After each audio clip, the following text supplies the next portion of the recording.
नमस्कार दोस्तों, मैं राजीव आपका एग्ज़ाम संजीवनी में स्वागत करता हूं। दोस्तों, आज हम रीजनिंग के एक नए चैप्टर ब्लड रिलेशन के बारे में डिस्कस करेंगे। तो ब्लड रिलेशन स्टार्ट करने से पहले यदि आपने इस चैनल को सब्सक्राइब नहीं किया है तो जल्दी से सब्सक्राइब कर लीजिए, लाइक करना और कमेंट करना ना भूलिएगा। प्लस स्टार्ट करने से पहले शेयर करना, जल्दी से शेयर करना आपको, यानी कि शेयर करना ना भूलना है, जिससे कि ज़्यादा से ज़्यादा विद्यार्थियों तक ये जानकारी पहुँच सके। चलिए स्टार्ट करते हैं ब्लड रिलेशन। तो ब्लड रिलेशन के बेसिक कॉन्सेप्ट को समझते हैं। सबसे पहले रिलेशन में क्या क्या चीज़ें होती हैं, कौन कौन रिलेशंस हैं, कितने प्रकार के रिलेशंस हैं, इन सब को पढ़ेंगे। इसके बाद इन रिलेशंस के बिहाफ पे क्वेश्चन बनेंगे अलग अलग टाइप्स के, तो उन क्वेश्चन को हम समझेंगे। तो चलिए स्टार्ट करते हैं। सबसे पहले हम बेसिक कॉन्सेप्ट। तो इस बेसिक कॉन्सेप्ट में आपको बेसिक बातें आनी चाहिए। रिलेशन, रक्त संबंध, यानी कि टॉपिक का जो नाम है वो है ब्लड रिलेशन। ब्लड रिलेशन, रक्त संबंध, ठीक है। तो इस रक्त संबंध में कितने प्रकार के संबंध होते हैं, कौन कौन से रिलेशन होते हैं, तो उस चीज को हम देख लेते हैं। तो हम सबसे पहले स्टार्ट करेंगे स्वयं से, खुद से हमको स्टार्ट करना है। तो हमने क्या किया कि यहाँ पर हमने खुद को लिया आई, यानी कि सेल्फ। तो हमको ये समझना है कि सेल्फ में कौन कौन से लोग होंगे, यानी कि हमारी जनरेशन में कौन कौन से लोग हैं। तो हमारी जनरेशन में कौन है, हम स्वयं हो गए। इसके बाद हुए भाई बहन, भाई बहन, फिर चचेरे, ममेरे, मौसेरे, फुफेरे, भाई बहन, यानी कि चचेरे, ममेरे, मौसेरे, फुफेरे, भाई बहन। क्लियर दोस्तों? यहाँ पर इससे रिलेटेड वोकैबुलरी भी मैं आपको बताऊंगा कि किसको इंग्लिश में क्या कहते हैं, क्योंकि एग्जाम में ऑप्शन में जरूरी नहीं कि सीधा सीधा आपका भाई बहन दिया हो, चचेरा भाई या ममेरा भाई दिया हो। यहाँ पर इनके इंग्लिश वोकैब को भी डायरेक्ट दिया रहता है। फॉर एग्जाम्पल उसने दे दिया कज़न, तो कज़न इस तरीके से लिखा है। अब कई लोग कंफ्यूज होते हैं कज़न में कि चचेरा भाई ही कज़न होता है, चचेरी बहन ही कज़न होती है, तो वो चीज़ें आपको समझनी है, ठीक है। तो यहाँ पर अगर हम इस वोकैबुलरी में बात करें तो सबसे पहला पॉइंट आई का मतलब हो गया सेल्फ, स्वयं से, ठीक है। दूसरा भाई बहन, भाई को इंग्लिश में क्या कहते हैं, ब्रदर, बहन को सिस्टर। इसी में इनके लिए एक कॉमन शब्द होता है सिबलिंग, सिबलिंग, और सिबलिंग का मतलब होता है सगे भाई बहन, सगे भाई बहन। क्लियर हो रही बात है? इसी तरीके से अगर हम चचेरे, ममेरे, मौसेरे, फुफेरे, भाई बहन की बात करें तो यहां पर मैं 3 पॉइंट लिख रहा हूं। एक तो हो गया कजिन, दूसरा हुआ कजिन सिस्टर, तीसरा होता है कजिन ब्रदर। तो अब यहां पर अगर हम बात कर रहे हैं cousin, cousin brother, cousin sister की, तो इन केस में अगर मैं आपसे पूछूं तो इन तीनों ऑप्शंस में कौन सा सही है, कौन सा गलत है। तो अगर हम इसको रीजनिंग की लैंग्वेज में बात करें तो रीजनिंग की लैंग्वेज में कजिन भी सही है, कजिन सिस्टर भी सही है और कजिन ब्रदर भी सही है। क्लियर हो रही बात है? अगर हम यहाँ इंग्लिश की बात करें, इंग्लिश वोकैबुलरी की बात करें, तो उस केस में आप देखोगे तो यहाँ पर आपका सिर्फ और सिर्फ कजिन सही होता है, कजिन सिस्टर, कजिन ब्रदर गलत होता है। लेकिन हमें यहाँ ब्लड रिलेशन चैप्टर देखना है, तो इस ब्लड रिलेशन चैप्टर में तीनों सही होते हैं। अब समझ लेते हैं कज़न किसको कहते हैं। तो कज़न का मतलब आपने देखा कि जो चचेरे, ममेरे, मौसेरे, फुफेरे भाई बहन है, यानी कि चाचा का बेटा बेटी, मामा के बेटा बेटी, या मौसी के बेटा बेटी, बुआ के बेटा बेटी, तो इनको हम कहते हैं कज़न। कज़न में मेल और फीमेल दोनों इंक्लूड हो जाते हैं। इसके बाद आता है सेकंड, जहां पर दिया कज़न सिस्टर। इंग्लिश लैंग्वेज में कज़न सिस्टर कुछ नहीं होता है। यहाँ पर जो सिस्टर है ये रिप्रेजेंट करता है मेल या फीमेल के लिए, तो यहाँ सिस्टर फीमेल को रिप्रेजेंट करता है, और यहाँ ब्रदर जो है वो मेल कैंडिडेट को रिप्रेजेंट करता है। यानी कि अगर कहा जाए चचेरा भाई, ममेरा भाई, मौसेरा भाई, फुफेरा भाई, तो वो होगा कज़न ब्रदर, ठीक है। इसके बाद अगर हम बात करें कज़न सिस्टर की, तो कज़न सिस्टर में कौन होगा, चचेरे, ममेरे, चचेरी बहन, ममेरी बहन, मौसेरी बहन, फुफेरी बहन, इनको हम रखेंगे कजिन सिस्टर में। क्लियर हो रही बात है? ठीक है, तो इसके बाद इससे एक जनरेशन हम ऊपर जाएंगे, तो इनसे एक जनरेशन ऊपर चलते हैं तो वो क्या होंगे? यहां पर माता पिता, माता पिता के बाद चाचा, चाची, मामा, मामी, मौसा, मौसी, बुआ, फूफा। क्लियर हो रही बात? अब यहाँ ये चीज़ें हैं जो हमसे एक जनरेशन ऊपर हैं, तो वो होंगे माता पिता, चाचा चाची, मामा मामी, मौसा मौसी, बुआ फूफा। ठीक है, अब यहाँ पर अगर इंग्लिश की बात करें तो माता जो होंगी उनको मदर, पिता को फादर कहा जाएगा। ठीक है, या यहाँ पर हम पेरेंट्स कहेंगे। पेरेंट्स में माता पिता दोनों इंक्लूड हो जाते हैं। क्लियर हो रहा है? ठीक है, गार्जियन में माता पिता इंक्लूड हो भी सकते, नहीं भी, यानी कि गार्जियन में जिसकी देख रेख में आप हो। क्लियर हो रही बात? यानी कि पेरेंट्स में माता पिता आएगा। दूसरी बात, चाचा चाची, मामा मामी, मौसा मौसी, बुआ फूफा। अगर हम यहाँ बात करें तो इनमें मेल कैंडिडेट चाचा, मामा, मौसा और फूफा, इनको हम कहेंगे अंकल। क्लियर हो रही बात? इनको हम कहेंगे अंकल। ठीक है, इसके बाद चाची, मामी, मौसी, बुआ, इनको हम बोलते हैं आंट। क्लियर हो रही बात है? ठीक है, इनको हम बोलेंगे आंट। इसके बाद अगर हम एक जनरेशन और ऊपर जाएं तो यहां पर होगा दादा, दादी, नाना और नानी। क्लियर? अब दादा दादी और नाना नानी को हम क्या कहेंगे? ग्रैंड फादर और ग्रैंड मदर। ये ध्यान रखिएगा कि यहाँ पर ग्रैंड फादर का मतलब दादा और नाना दोनों होंगे। दूसरा केस, यहाँ पर अगर ग्रैंड मदर की बात करता है तो ग्रैंड मदर में दादी और नानी दोनों होंगी। क्लियर हो रही बात? अब इसी केस में एक दो पॉइंट और निकल के आए हैं जो वोकैबुलरी के बिहाफ पर सही है, यानी कि उस चीज़ को हम देख लेते हैं। अगर यहाँ पर कहा जाए मैटरनल, मैटरनल, और दूसरा होता है पैटर्नल।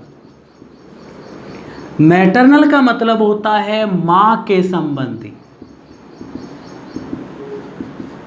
और पैटर्नल मतलब होता है पिता के संबंधी, या हम इसमें ये भी कह सकते हैं माँ के संबंधी यानी कि मातृ पक्ष के लोग, और यहाँ पर पैटर्नल का मतलब पितृ पक्ष के लोग। यानी कि अगर मैं नॉर्मल एग्जांपल समझाऊं तो माँ के संबंधी में होंगे मामा मामी, मामा मामी, या आप कहोगे मौसा मौसी। क्लियर हो रही बात? ये होंगे माँ के संबंधी में मैटरनल में। दूसरा केस आता है पैटर्नल का, तो पैटर्नल के केस के लिए होगा चाचा चाची, मामा मामी, ताऊ ताई। अच्छा, इसमें एक ताऊ और ताई भी आते हैं जिनको लोग बड़े पापा बड़ी मम्मी भी कहते हैं। क्लियर हो रही बात? ठीक है, अब यहाँ पर आपको समझना है कि मैटरनल आंट बोले। मैटरनल आंट का मतलब होगा, मैटरनल मतलब माँ के संबंधी, तो माँ में कौन है? मामी, मौसी। क्लियर हो रही बात है? इसके बाद कहता है मैटरनल अंकल, तो मैटरनल अंकल में स्टार्ट होता है आपके मामा और मौसा। क्लियर बात? अब अगर हम पैटर्नल की बात करें तो पैटर्नल आंट में क्या होंगे? पैटर्नल आंट में होंगी चाची, चाची, बुआ, ताई। ठीक, और अगर इसमें पैटर्नल अंकल की बात करेंगे तो पैटर्नल अंकल में होते हैं चाचा, फूफा और ताऊ। क्लियर हो रही बात है? ठीक है, इसी तरीके से अगर हम मैटरनल ग्रैंड फादर कहेंगे, मैटरनल ग्रैंड फादर, तो मैटरनल ग्रैंड फादर मतलब होंगे दादा। मैटरनल ग्रैंड फादर का मतलब होंगे नाना, माँ से रिलेट कर रहे हैं। दूसरा, अगर इसमें मैटरनल ग्रैंड मदर बोलेंगे तो नानी होगी, ये ध्यान रखिएगा इनके लिए सेपरेट। इसके बाद अगर कहता है पैटर्नल ग्रैंड फादर, तो पैटर्नल ग्रैंड फादर का मतलब होता है पिता के संबंध में, पिता के संबंध में कौन होंगे? दादा। क्लियर? पैटर्नल ग्रैंड मदर दादी। तथा अगर हम इसमें चले जाएं तो इस जनरेशन में दादा दादी नाना नानी तो है ही, इनके साथ इनके भाई बहन भी होंगे, इनके भाई बहन। क्लियर हो रही बातें? ठीक है। अगर हम यहाँ पर एक स्टेप और ऊपर चलते हैं कि दादा दादी से ऊपर, तो यहाँ पर आ जाता है या आ जाते हैं तो वो आते हैं परदादा परदादी, परनाना परनानी। क्लियर हो रही बात? अब यहाँ परदादा परदादी परनाना परनानी, इनको इंग्लिश में क्या कहते हैं? Great grandfather, great grandmother. अब इस केस में आप देख रहे हो ग्रेट ग्रैंडफादर का मतलब है, ग्रेट ग्रैंडफादर में दादा परदादा और परनाना दोनों इंक्लूड होंगे। ग्रेट ग्रैंडमदर में परदादी परनानी, जब तक इनके आगे पैटर्नल और मैटरनल ना लगाओ। अगर मैटरनल ग्रेट ग्रैंडफादर कहता है, मैटरनल ग्रेट ग्रैंडफादर मतलब परनाना होगा, मैटरनल ग्रेट ग्रैंडमदर मतलब परनानी, पैटर्नल अगर इसके आगे आ जाता है तो पैटर्नल ग्रेट ग्रैंडफादर मतलब परदादा होंगे, और पैटर्नल ग्रेट ग्रैंड मदर यानी कि परदादी होंगी। क्लियर हो रही? ये तो थे हमसे ऊपर के जनरेशन के लिए। क्लियर हो रही बात? अब हम अपने से नीचे जनरेशन पे जाते हैं, तो अगर हम अपने से नीचे जनरेशन की तरफ जाते हैं तो उस चीज को आपको समझना। हमसे नीचे क्या होंगे?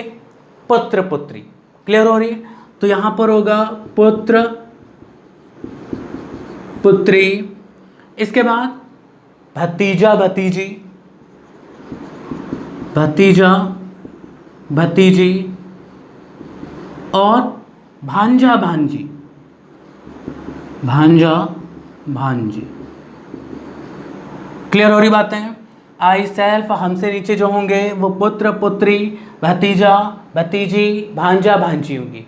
अगर यहाँ इंग्लिश में बात करें पुत्र को हम कहेंगे सन, पुत्री डॉटर। अब यहाँ पर भतीजा और भांजा इन दोनों को कहा जाता है नेफ्यू।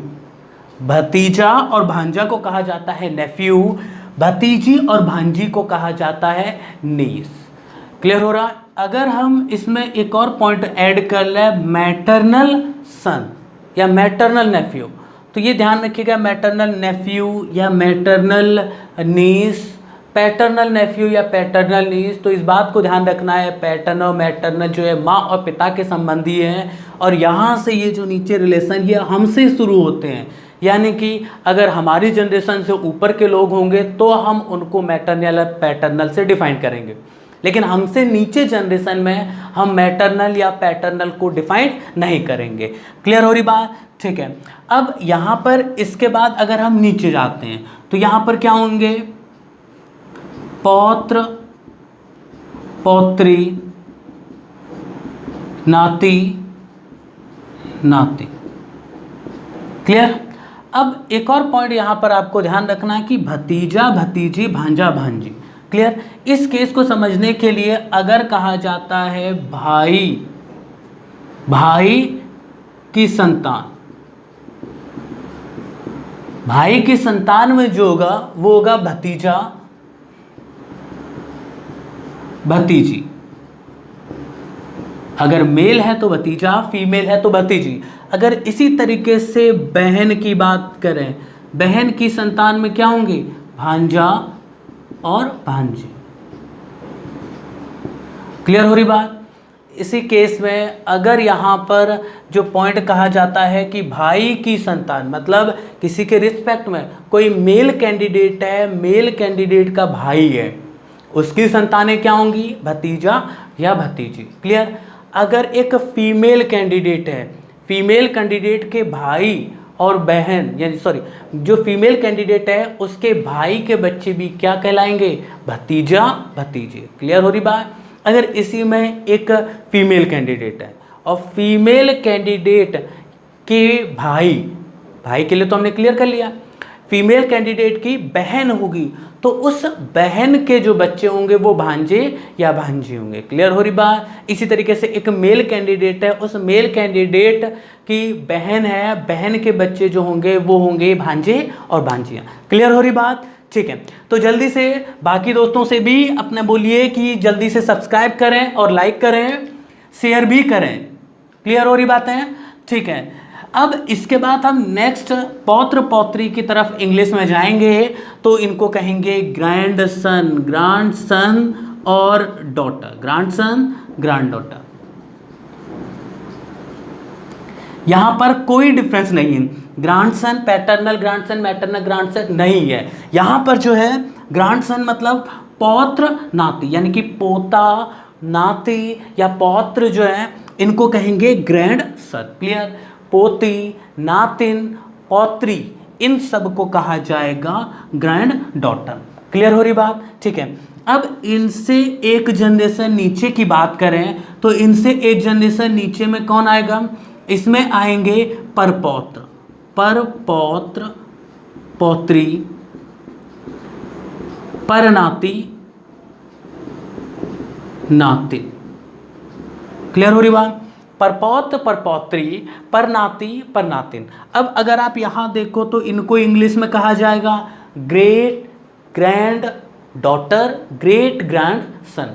ग्रेट ग्रैंड डॉटर जो होगा वो परपौत्री और परनातिन के लिए, ग्रेट ग्रैंड सन की बात होगी तो ग्रेट ग्रैंड सन परनाती या परपौत्र के लिए होगा। क्लियर हो रही बात है? ठीक है, इसी से रिलेटेड कुछ वोकैब्स हैं, पॉइंट्स हैं, उनको आपको समझना है। ठीक है,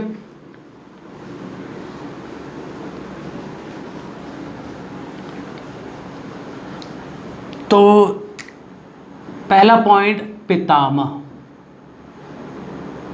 कईयों को पता नहीं होगा कि पितामह का मतलब क्या होता है। तो पितामह से एक शब्द याद आ रहा है कि महाभारत के भीष्म पितामह। क्लियर हो रही बातें? ठीक है, तो पितामह जो शब्द है उनको दादा, क्लियर हो रही बात? दादा, बाबा, इनके लिए रिप्रेजेंट किया जाता है। पितामह मतलब हो गया दादा। क्लियर हो रही बातें? दादा या दादा के जो भाई होंगे उनके लिए पितामह शब्द यूज किया जाता है। पतोहू, पतोहू का मतलब होता है बहू, पुत्र की जो पत्नी है। क्लियर हो रही? इसके बाद अगर इसमें पुत्र की पत्नी का मतलब क्या हो गया? Daughter in law. क्लियर? दूसरी बात, अगर इसमें कहा जाए पुत्र वधू, और पुत्र वधू का मतलब भी बहू को रिप्रेजेंट करता है। क्लियर हो रहा है? अब इसी के साथ एक और शब्द है भगिना और भगिनी। दोस्तों आपको देखने में तो लग रहा होगा या सुनने में लग रहा होगा कि ये नए नए शब्द हैं, तो आजकल एग्जाम में डायरेक्टली दादा दादी या बहू नहीं पूछा जा रहा है। कई जगह कुछ ईस्ट के लैंग्वेज यानी कि हिंदुस्तान की जो दूसरी भाषाएं हैं उनसे रिलेट करके पूछा जाता है। ठीक है, जैसे भगिना और भगिनी। क्लियर है? तो भगिना का मतलब होता है भाई और भगिनी मतलब होता है बहन। भगिना मतलब होता है भाई और भगिनी मतलब होता है बहन।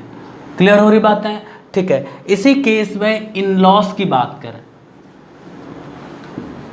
इन लॉ, तो इन लॉस का मतलब होता है ससुराल पक्ष के लोग, ससुराल पक्ष के लोग। अब यहां ससुराल पक्ष के लोगों में मेल कैंडिडेट है, उसके ससुराल पक्ष के लोग होंगे, वो होंगे इन लॉस। एक फीमेल है, उसके ससुराल पक्ष के लोग होंगे, तो उसको भी इन लॉस कहा जाएगा। ठीक है, अगर हम यहाँ पर बात कर ले इन लॉज में सन in law, sun in law में दामाद आ जाता है। क्लियर हो रही बात? दूसरी बात पॉइंट कि अगर यहाँ पर कहा जाए डॉटर इन लॉ, तो डॉटर इन लॉ में बहू। क्लियर? तीसरा अगर कहा जाए कि sister in law, sister in laws, तो सिस्टर इन लॉज का मतलब होता है, पहला पॉइंट सबके माइंड में आ रहा होगा कि यहाँ पर जो है साली। ठीक है, सिर्फ साली ही इन लॉज नहीं होती, यानी कि सिस्टर इन लॉ नहीं होती। साली के बाद नंद, नंद के बाद भाभी। क्लियर हो रही? जेठानी, देवरानी, ये सब भी सिस्टर इन लॉ के अंदर आते हैं। क्लियर हो रही बात? इसी तरीके से अगर हम ब्रदर इन लॉ की बात करें तो ब्रदर इन लॉस में आते हैं साला, नंदोई, क्लियर, नंदोई, जेठ, जेठानी, क्लियर हो रही बातें, ठीक है। और यहाँ पर अब नहीं सॉरी, ब्रदर इन लॉ में जेठ होगा, देवर होगा, क्लियर। और ब्रदर इन लॉ में एक और आता साड़ू भाई, तो वहाँ पर ये आपस में क्लियर हो रही बातें, जो कि ब्रदर इन लॉ और सिस्टर इन लॉ की बात हो रही है, ठीक। चलिए, ये तो बेसिक बातें थी, तो हमें अब क्वेश्चंस को सॉल्व करना है, और क्वेश्चंस के लिए एक दो पॉइंट और हैं, उनको समझ लीजिए, ठीक। हम यहाँ पर मेल कैंडिडेट को रिप्रेजेंट करेंगे प्लस से, फीमेल को हम रिप्रेजेंट करेंगे माइनस से, क्लियर हो रही बात। आप यहाँ पर प्लस माइनस की जगह ट्रायंगल, सर्किल, कोई भी सिंगल एम एफ यूज़ कर सकते हैं, लेकिन एम एफ हम इसलिए यूज़ नहीं करेंगे, अल्फ़ाबेट में कहीं एम और एफ होगा तो हम कंफ्यूज ना हो, तो एक इजीली हम यूज़ करते हैं प्लस और माइनस, ठीक है। अब मेल और फीमेल के बाद थर्ड जेंडर, यहाँ थर्ड जेंडर को किसी भी प्रकार से कोई सिंबल नहीं दिया जाता, यानी कि थर्ड जेंडर को फैमिली चार्ट में शामिल नहीं किया जाता है। रीज़न क्या है कि ये आगे जनरेशन को प्रोड्यूस नहीं कर सकते हैं, तो इसलिए यहाँ पर थर्ड जेंडर को नहीं दिया जाता स्थान, क्लियर हो रही बात। अब इसके बाद अगर हम यहाँ पर अगला पॉइंट कहते हैं तो वो पहला पॉइंट, ठीक है, अगर जनरेशन सेम जनरेशन में हो, अगर सेम जनरेशन में हो तो हम सेम जनरेशन के लिए रिप्रेजेंट करेंगे एक स्ट्रेट लाइन कुछ इस तरीके से, क्लियर हो रही। अब यहाँ पर प्लस या माइनस कोई होगा, यहाँ भी प्लस या माइनस, यानी कि male female candidate, male female candidate अगर सेम जनरेशन में, जैसे भाई है, अगर मैं अपनी जनरेशन की बात करूँ, भाई हो गया, बहन हो गया, चचेरे भाई, ममेरे भाई, मौसेरे भाई, उनके लिए हम रिप्रेजेंट करेंगे ये वाली लाइन। फॉर एग्जांपल के लिए अगर हम लिख लें ए बी की बहन है, क्लियर हो रही बात। ए बी की बहन है तो आपको क्या क्लियर है, बहन कौन है, ए बहन है तो माइनस फीमेल के लिए, ए बहन है बी की, तो हमने कुछ इस तरीके से, बी का जेंडर क्लियर नहीं है तो हमने इसको या तो ऐसे ही छोड़ दें क्योंकि दो ही सिंबल है, या प्लस माइनस, या तो फिर प्लस ऑब्लिक माइनस कुछ भी ऐसे रख सकते हैं, क्योंकि बी के लिए कंफर्म नहीं है कि वो मेल है या फीमेल है। इसी तरीके से एक दूसरा क्वेश्चन ले लें, ए बी बहनें हैं, तो इस केस में देखोगे ए और बी बहनें हैं का मतलब है ए भी बहन है, फीमेल है, और बी भी फीमेल है, तो बहन का मतलब सेम जनरेशन में होगा, तो इनके बीच एक लाइन ड्रॉ कर दिया। या इसी एग्जाम्पल में अगर हम कह दें ए या पी क्यू का भाई है, पी क्यू का भाई है और क्यू एम की बहन है, एम की बहन है, तो इस केस में आप देखो पी क्यू का भाई है तो पी भाई है प्लस क्यू। अब देखो ये स्टेप तो कंप्लीट हो गया, इसके बाद कहता है क्यू एम की बहन है, क्यू बहन है तो क्यू क्या होगी, माइनस होगी, किसकी होगी, एम की, तो एम की बहन है। देखो एम का जेंडर क्लियर नहीं, माइनस है कि प्लस है, यानी कि मेल है कि फीमेल है, क्लियर हो रही बात है, ठीक है। इसी तरीके से आप एक बात और ध्यान रखिए कि सेम जनरेशन की बात करें, भाई बहन ही नहीं होंगे, इसके बाद जो सेम जनरेशन में है पत्नी भी होती है, पति भी होता है, तो यानी कि सेम जनरेशन में अगर पति पत्नी की बात होती है, पति पत्नी के लिए, हस्बैंड वाइफ के लिए, तो इनके लिए हम कॉन्सेप्ट तो सेम रहेगा, लेकिन यहाँ सिंगल लाइन रखने के बजाय हम डबल लाइन कर देंगे, क्लियर हो रही। अगर एक मेल होगा तो दूसरा फीमेल होगा, ये ध्यान रखिएगा। हस्बैंड वाइफ में जो रिलेशन बनेगा प्लस माइनस मेल और फीमेल का, एक मेल हो जाता तो दूसरा बाय डिफ़ॉल्ट फीमेल होगा, अगर एक फीमेल है तो दूसरा बाय डिफ़ॉल्ट मेल हो जाएगा, क्लियर बात, ठीक है। अब अगर एक और शब्द इसका कॉमन शब्द आता है, अगर हम कॉमन शब्द की बात करें तो वो कॉमन शब्द क्या है कि हस्बैंड और वाइफ को स्पाउस भी कहते हैं, स्पाउस, स्पाउस यानी कि दंपति, क्लियर हो रही बात है, ठीक है। अब इसी के लिए एक एग्जाम्पल ले लें, तो एग्जाम्पल में अगर कह दें पी आर की पत्नी है, पी आर की पत्नी है। तो इस केस में आप देखोगे पी पत्नी है यानी कि पी माइनस होगी आर की। क्लियर? अब पी माइनस पत्नी है तो आर क्या हो गया? पति, मेल कैंडिडेट। ठीक है, इसी में एक और पॉइंट अगर हम जोड़ लें कि ए बी दंपत्ति है, तो इस केस में आप देख रहे हो कि यहां सिंगल नहीं डबल लाइन होगा। ए और बी के बीच तो डबल लाइन हो गई, लेकिन हमें ये क्लियर नहीं कि मेल कौन है फीमेल कौन है। तो ए मेल और फीमेल दोनों में से कोई भी हो सकता है, बी मेल और फीमेल में से कोई भी हो सकता है। क्लियर हो रही बात है? ठीक है, इसके बाद ये तो सेम जनरेशन की बात थी। अब आता है जनरेशन गैप के लिए। ठीक है,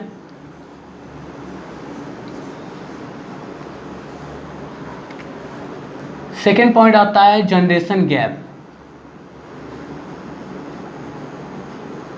तो हम जनरेशन गैप को रिप्रेजेंट करेंगे एक इस तरीके के लाइन से। क्लियर हो रही है? जिसमें कि जो ऊपर होगा वो हमसे ऊपर वाली जनरेशन, जिसका जनरेशन गैप बड़ा होगा, यानी कि जो बड़ा होगा वो ऊपर रहेगा और जो छोटा होगा वो नीचे रहेगा।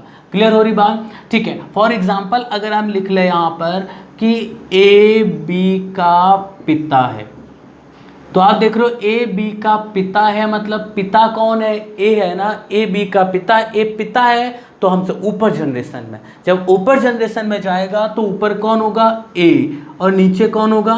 बी। क्लियर? अब ए क्या है? पिता है, यानी कि मेल कैंडिडेट। क्लियर हो रही बात? अगर इसी केस में वो कह दे पी क्यू की पुत्री है, अब आप देख रहे हो कि पी जो है वो क्यू की पुत्री है। पी पुत्री है, पुत्री का मतलब फीमेल कैंडिडेट, पुत्री कहाँ होगी? नीचे। देखिए यहाँ पर अगर आपको प्रॉब्लम लग रहा हो तो खुद को एज्यूम कर लो। अगर पुत्री की बात कर रही है, अगर मैं अपने आप की बात करूँ तो मेरी पुत्री का मतलब क्या होगा? मुझसे एक जनरेशन नीचे। क्लियर? तो यहाँ पर आपको देखना है, कहता है पी क्यू की पुत्री है। जब पी क्यू की पुत्री है तो पी पुत्री है तो पी कहाँ होगी? नीचे। ठीक है, तो पी नीचे होगी, पुत्री है माइनस, और क्यू क्या होगा? ऊपर होगा। अब आप देखो कि यहाँ पर क्यू का जेंडर क्लियर नहीं कर सकते हैं। क्लियर? क्यू पिता भी हो सकता है, माँ भी, तो यहाँ पर प्लस या माइनस में से कोई भी हो सकता है। समझ में आ रही बात? ठीक है, इसी में एक क्वेश्चन और हम ले लेते हैं। जैसे कह दे कि आर एस का चाचा है। अब देखो चाचा कौन है? आर है, तो चाचा आर, हाँ आर जो है वो चाचा है, किसका है? एस का है। जब आर चाचा है तो आर कहाँ होगा? ऊपर, क्योंकि हमसे ऊपर जनरेशन में है, तो आर ऊपर होगा और नीचे कौन होगा?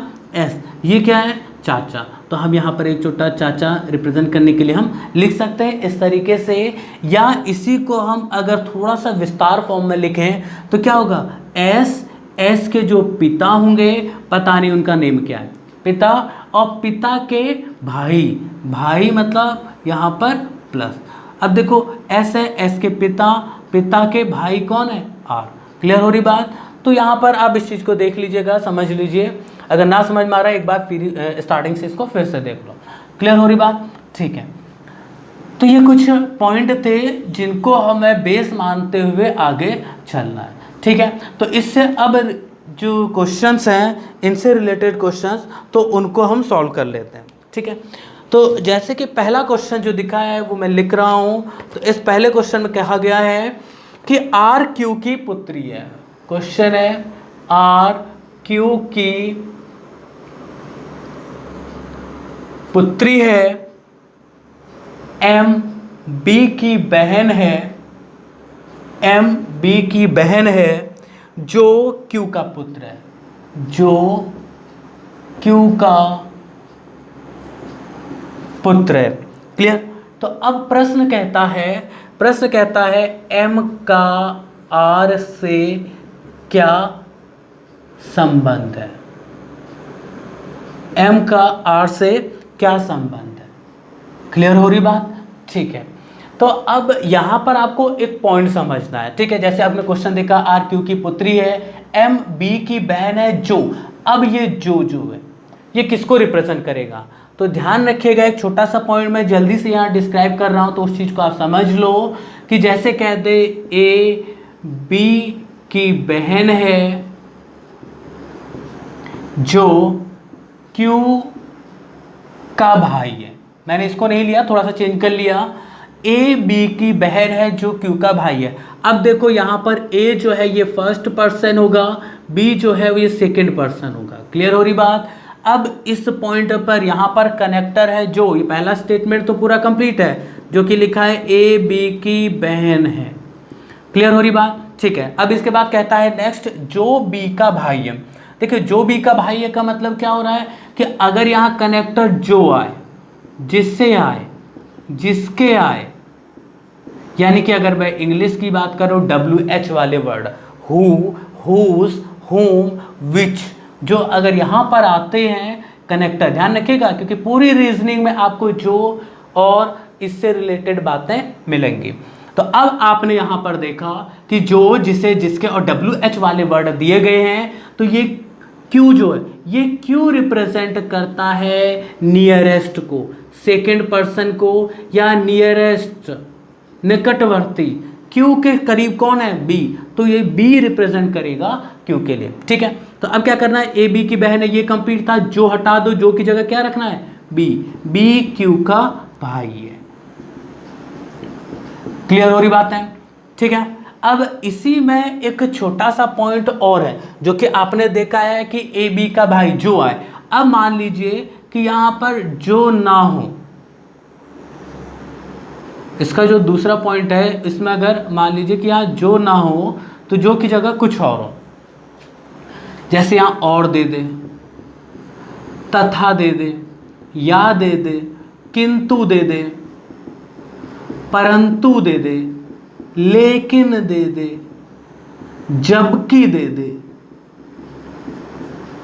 अगर इस तरीके के शब्द मिलते हैं इस कनेक्टर पर, ये ध्यान रखिएगा, मिलेंगे हर, मतलब ऐसा कोई एग्जाम नहीं होगा या ऐसा कोई क्वेश्चन या ऐसा कोई चैप्टर नहीं होगा जिसमें कि और, तथा, किंतु, परंतु, लेकिन, जो या जिससे ना मिले। तो इसको ध्यान से समझिएगा, रीजनिंग के जितने भी चैप्टर हैं उन सब में ये मिलेगा ही मिलेगा, और सबसे ज़्यादा गलती के चांस इसी केस में होते हैं। और एक बात और, ये आपका सेटिंग अरेंजमेंट पजल के लिए भी इंपॉर्टेंट रोल निभाता है। क्लियर हो रही बात। तो ध्यान रखना है कि अगर इसके कनेक्टर और है, या है, तथा है, किंतु है, परंतु है, लेकिन, जबकि है, ये रिप्रेजेंट करेगा, मतलब यहाँ पर जो Q है वो रिप्रेजेंट करेगा फर्स्ट पर्सन को, वो रिप्रेजेंट करेगा सीधा फर्स्ट पर्सन ए को। ध्यान रखिएगा, क्लियर हो रही बात। यानी ये तो कंप्लीट था, ए बी की बहन, इसमें कोई चेंजमेंट नहीं होगा। इस और की जगह जो आएगा वो क्या होगा? ए, यानी ए बी का भाई है। क्लियर हो रही बात। फिर से समझ लीजिए, अगर यहाँ कनेक्टर के तौर पर जो, जिसे, जिसके, या WH वाले वर्ड हु, हुज, हुम और विच हो, तो उस केस में आपको लेना है नियरेस्ट, और वो नियरेस्ट कौन होगा? बी होगा। क्लियर। अब अगर यहाँ और है, तथा है, किंतु है, परंतु है, लेकिन है, या है, ये रिप्रेजेंट करेगा आपके फर्स्ट पर्सन को। तो जो फर्स्ट पर्सन होगा इनकी जगह उसको रिप्लेस कर दो और आंसर आ जाएगा। क्लियर हो रही बात। तो यही क्वेश्चंस पे यहाँ पर दिया गया है, जो कि पहला पॉइंट था। ठीक है, अब इस क्वेश्चन को सॉल्व करते हैं तो क्या दिया गया? आर क्यू की पुत्री है। देखिए आर क्या है? पुत्री है ना, पुत्री है तो कहाँ रहेगी? नीचे। तो आर पुत्री है क्यू की। क्लियर, पुत्री है क्यू की, क्यू पर रहेगा क्योंकि क्यू की पुत्री है आर, तो आर माइनस। अब इसके बाद कहता है कि एम बी की बहन है। अब देखो अभी कनेक्टर तो मिला नहीं, यानी कि इस स्टेटमेंट को इसके साथ कनेक्शन नहीं है। तो इसके आगे हम देखते हैं एम बी की बहन है, ना एम मिला ना बी मिला, तो अभी ड्रॉप करो, आगे बढ़ो। तो कहता है जो किसके लिए? जो जाएगा बी के लिए। तो जो की जगह हम क्या रखेंगे? बी। इसकी जगह हम रख देंगे बी। अब देखो क्या दिख रहा है? बी क्यू की, या बी क्यू का पुत्र है। तो अब आपको पता चल गया कि बी क्या है? पुत्र है। किसका है? क्यू का। अब देखो क्यू का ये पुत्र है बी, तो ये दोनों आपस में क्या हो गए? भाई बहन हो गए। इसके बाद नेक्स्ट जो कहता है, देखो हमने पीछे वाला पॉइंट छोड़ा था, एम बी की बहन है। एम जो है, एम क्या है? बहन है। किसकी बहन है? बी की। क्लियर हो रही? सॉरी, बहन है तो यहाँ एम बहन होगी बी की। ठीक है, तो हम फीमेल के लिए माइनस और मेल के लिए प्लस रिप्रेजेंट। अब आप यहाँ देख रहे हो एम का आर से क्या संबंध है? यानी कि जब कहता है m का r से क्या संबंध है, तो सबसे ज़्यादा कन्फ्यूज़न यहाँ का और से में होता है। तो यहाँ आपको कन्फ्यूज़ होने की आवश्यकता नहीं है, एक सीधा सा पॉइंट है, सिर्फ बाकी को आप इसको इग्नोर कर दो अभी, ठीक है। m का r से दिया गया है, तो आप देखो का लिखा है ना, इस का की जगह क्या कर दो, का की जगह क्या, m क्या लगता है r का। क्लियर हो रही बात, m क्या लगता है r का। जैसे कोई बात करता है कि आप इनके क्या लगते हो, तो आप कहते हो भाई है, बहन है, चाचा है, मामा है, तो उस तरीके से। तो m क्या लगता है r का, पहला पॉइंट। अगर फिर भी कंफ्यूज हो रहे हो तो m लगेगा ना, तो आपको m को देखना कि m कौन सा रोल निभाएगा r के लिए। क्लियर हो रही, तो m क्या लग रहा है, देखो m क्या लगता है r का, m क्या लग रहा है, m बहन है r की। क्लियर, या ये कह सकते हो m कौन सा रोल निभा रही है r के लिए, m बहन का रोल निभा रही है, तो हमारा जो आंसर होगा यहाँ पर बहन। क्लियर हो रही बात, ठीक है। चलिए नेक्स्ट क्वेश्चन की तरफ चलते हैं।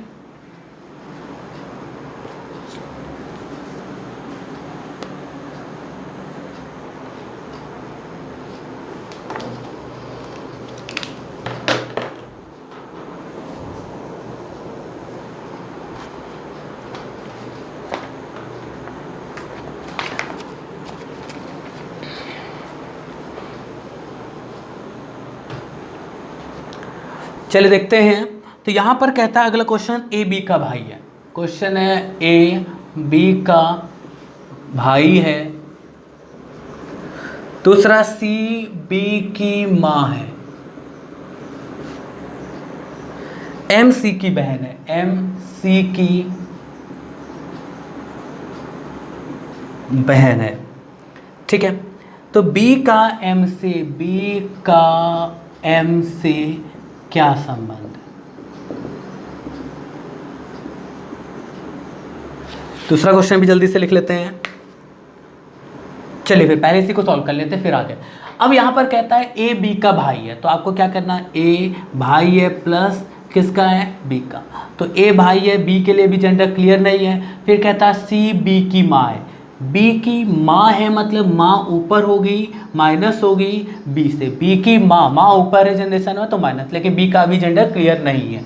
फिर कहता है एम सी की बहन है, अब एम जो है वो सी की बहन है, सी की बहन, सी की बहन है तो सेम जनरेशन में होगा, सी एम की या एम सी की बहन है तो एम सी की बहन है तो फीमेल कैंडिडेट।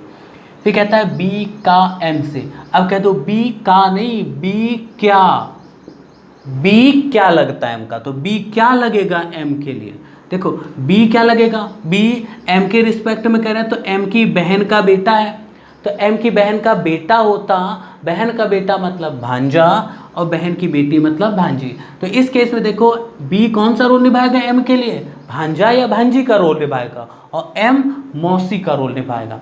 तो अब इस केस में आपने देखा कि बी का जेंडर तो क्लियर ही नहीं है, ना प्लस है ना माइनस है, इसलिए आपका जो आंसर होगा, आपका आंसर होगा भांजा या भांजी, भांजा या भांजी। क्लियर, अगर ये ऑप्शन नहीं दिया गया है तो भांजा भांजी में नेफ्यू नीस लिखा होगा। क्लियर हो रही बात, ठीक है। अगर ये भी नहीं है तो उस पॉइंट पर आपका सी एंड डी यानी कि कैन नॉट डिटरमाइन। क्लियर हो रही बात, क्योंकि हम इसका जेंडर क्लियर नहीं कर पा रहे इसलिए हम इसके आंसर को क्लियर नहीं कर पा रहे। ठीक है, चलिए नेक्स्ट क्वेश्चन स्टार्ट करते हैं। इसमें दिया है बी सी के दाता की, बी सी के दादा की इकलौती बेटी का इकलौता पुत्र है। सी के पिता बी से किस प्रकार संबंधित है। तो अब यहां पर आपको देखना है कि बी सी के दादा की इकलौती की बात है। देखो इकलौती की बात कर रहा है, अगर इकलौती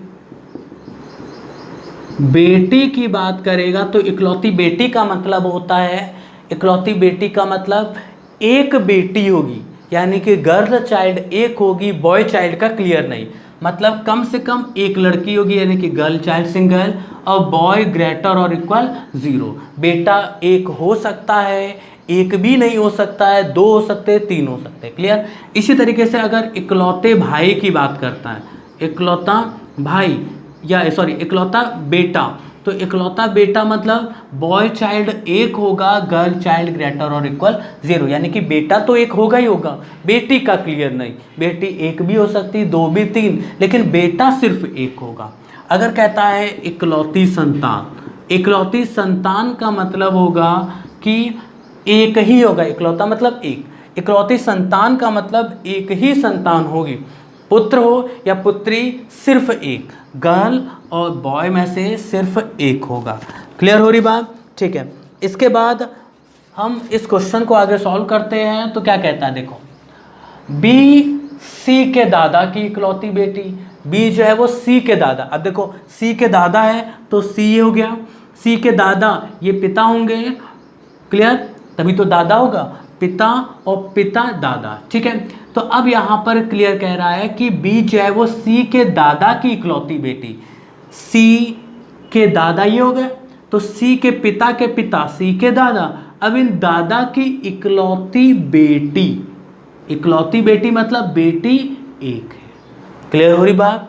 तो इकलौती बेटी सी के ये क्या है, दादा है, और दादा की ये क्या है, इकलौती बेटी। अब देखो इकलौती बेटी ये हो गई, तो अब इकलौती बेटी का इकलौता पुत्र, अब देखो ये इकलौती बेटी है तो इसका इकलौता पुत्र सिर्फ एक ही होगा, क्लियर हो रही बात। तो एक ही पुत्र है और वो पुत्र कौन है, बी, देखो, ठीक है।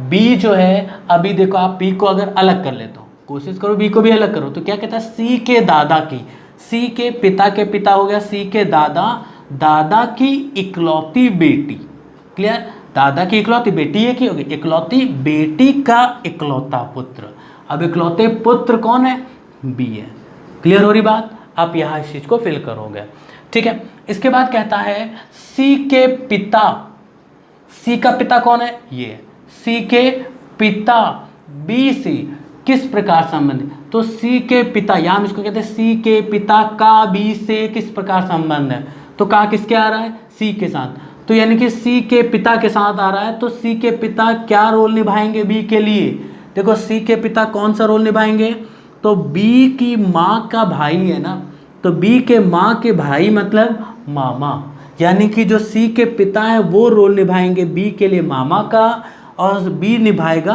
भांजा का, क्लियर हो रही। तो इन दोनों का आपस में जो रिलेशन होगा वो होगा मामा भांजा का रिलेशन। तो जब मामा भांजा का रिलेशन है तो रोल कौन निभा रहे, सी के पिता, तो सी के पिता कौन सा रोल निभाएंगे, मामा का, क्लियर हो रही बात। तो यहाँ जो आंसर बनेगा वो मामा। इसके बाद नेक्स्ट क्वेश्चन की तरफ चलते हैं। तो नेक्स्ट क्वेश्चन में कहता है कि एम के का भाई है, एम के का भाई है, पी के की बहन है, आर पी का पिता है, आर पी का पिता है,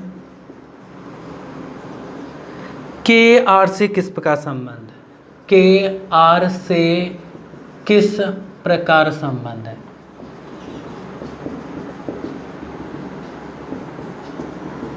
तो जल्दी से देखो, तो इसमें आपका क्या दे रहा है, एम के का भाई है, पी के की बहन है, आर पी का पिता है, के आर से किस प्रकार संबंध है। तो अब इस केस में देखो एम के का भाई है, एम क्या है, भाई है, तो आपने एम लिखा, एम भाई है किसका है, के का, सेम जनरेशन है, एम भाई है के का। फिर पी के की बहन है, अब पी क्या है, बहन है तो मतलब इसी जनरेशन में होगा, पी बहन है किसकी, के की, तो के की बहन पी है, पी का जेंडर क्लियर है, के का नहीं।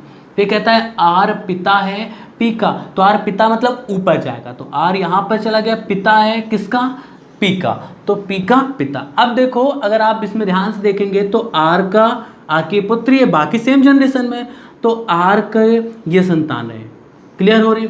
अब यहाँ पर M का जेंडर क्लियर है, P का जेंडर क्लियर है, लेकिन K का जेंडर क्लियर नहीं है। K मेल या फीमेल हो सकता है, क्लियर है। अब कहता है K R से, या कह सकते हो यहाँ पर हिडन है, K का R से किस प्रकार संबंध है, K R से किस प्रकार संबंध है, या K का R से आपको एक को बेस मान के चलना पड़ेगा, या तो का को या तो से को। तो हमने का को लिया है, तो थोड़ा सा समझना है, K का R से, यानी कि जिसके लिए रोल निभाया जा रहा है वो R है, रोल निभाने वाला होगा K। तो अब देखो K का R से, तो K क्या लगेगा R का, देखो क्या K क्या लगेगा, K R का क्या लगेगा, R का क्या लगता है K, तो R का क्या लगेगा K, बेटा या बेटी, क्लियर। तो यहाँ कहता है K क्या लगता है R का, तो K लगेगा R का बेटा या बेटी, क्लियर। लेकिन यहाँ पर जेंडर क्लियर नहीं है, तो आंसर होगा पुत्र या पुत्री, अदरवाइज जो दिया होगा दूसरा ऑप्शन तो वो CND होगा। इस बात का ध्यान रखिएगा।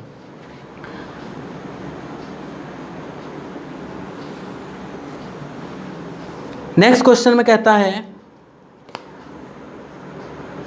A C का पुत्र है और C तथा Q आपस में बहन है, Q आपस में बहनें हैं। फिर कहता है Z Q की माँ है, Z Q की माँ है, यदि P Z का पुत्र है, P Z का पुत्र है, तो P का A से क्या संबंध है, तो P का A से क्या संबंध है।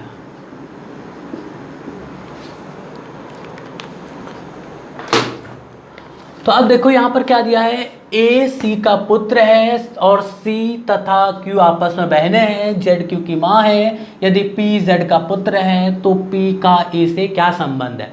स्टार्ट करें। तो अब इसमें कहता है A C का पुत्र है, आपको पता है A पुत्र है ना, तो A जब पुत्र है तो कहाँ रहेगा, नीचे रहेगा, मेल कैंडिडेट, किससे, इससे। A C का पुत्र है तो C ऊपर, पुत्र नीचे, क्योंकि C ऊपर होगा। अब देखो C का जेंडर क्लियर नहीं, मेल या फीमेल। फिर आगे कहता है और C तथा Q आपस में बहने हैं, C तथा Q आपस में बहने हैं, मतलब C और Q सेम जनरेशन में होंगे, दोनों बहने हैं, माइनस माइनस, क्लियर हो रही बात। अब इसके बाद कहता है Z Q की माँ है। अब जब Z माँ है तो Q से ऊपर रहेगी, Z माँ है, फीमेल हो गई, क्लियर। फिर कहता है यदि P Z का पुत्र है, P जो है वो Z का पुत्र है। अब Z का पुत्र है P, पुत्र है तो नीचे होगा प्लस, क्लियर। तो अब आप देख रहे हो कि C Q P ये सेम जनरेशन में आ रहा है, तो इस केस में आप देखोगे ये Z की संतानें हैं, जिसमें कि C और Q Z की बेटी है, P पुत्र होगा, ठीक है। तो P का A से, P का बोल रहा है, P का मतलब क्या होगा, P क्या लगता है A का, यानी कि P कौन सा रोल निभाएगा, P क्या रोल निभा रहा है। देखो P की बहन Q हो गई और P की बहन C, तो P की बहन C का बेटा है, P की बहन C का बेटा है, यानी कि ये A क्या होगा, A हो जाएगा भांजा, A हो जाएगा भांजा और P हो जाएगा मामा, आपस में हो जाएंगे मामा भांजा। लेकिन किसके लिखा, P का बोला है ना, तो P क्या लगेगा, P क्या लग रहा है, P लगता है मामा, क्लियर हो रही बात, ठीक है। अच्छा A के लिए पूछता तो A लग जाता भांजा, तो इसका जो आंसर बनेगा वो है मामा, क्लियर हो रही बात है, ठीक है। इसके बाद नेक्स्ट क्वेश्चन,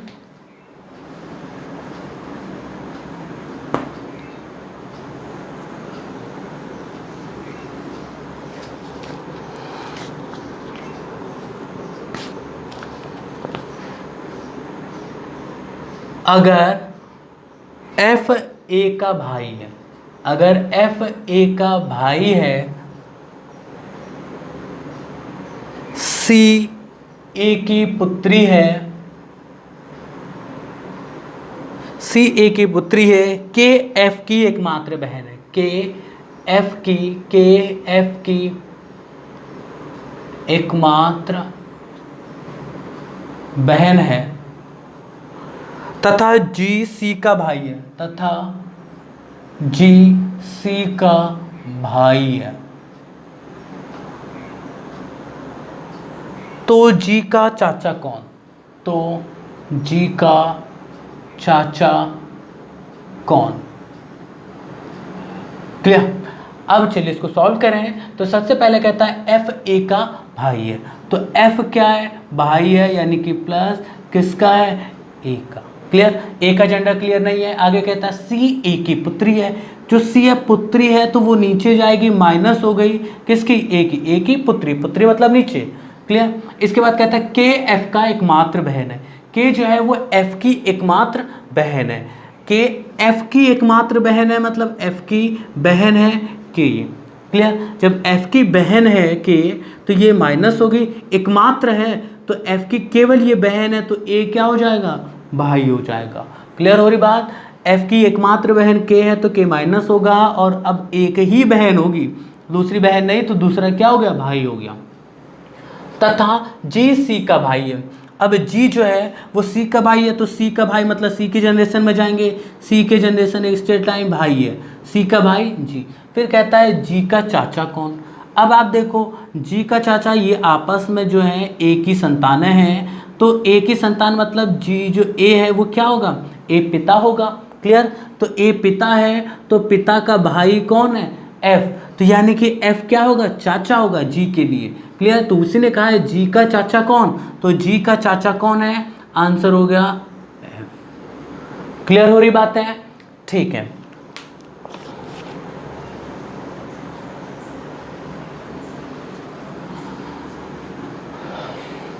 तो दोस्तों आपको ये वीडियो कैसा लगा कमेंट करके ज़रूर लिखिएगा, लाइक करिएगा, शेयर करना ना भूलिएगा। तो दोस्तों ब्लड रिलेशन का ये अभी पहला पार्ट था, इसके कुछ और पार्ट्स हैं वो ज़रूर देखिएगा, और इस वीडियो को आपको शेयर भी करना है। तो ये ध्यान रखिएगा कि मैं यहाँ पर ब्लड रिलेशन से रिलेटेड डीप आपको पूरी तरीके से दूंगा, जितने भी क्वेश्चन किस टाइप्स के बनेंगे, यानी कि हर एग्ज़ाम में आने वाला ये चैप्टर भी है, तो हम इसको डिटेल में डिस्कस करेंगे। ठीक है? तो आज के लिए इतना ही रखते हैं। थैंक यू, धन्यवाद।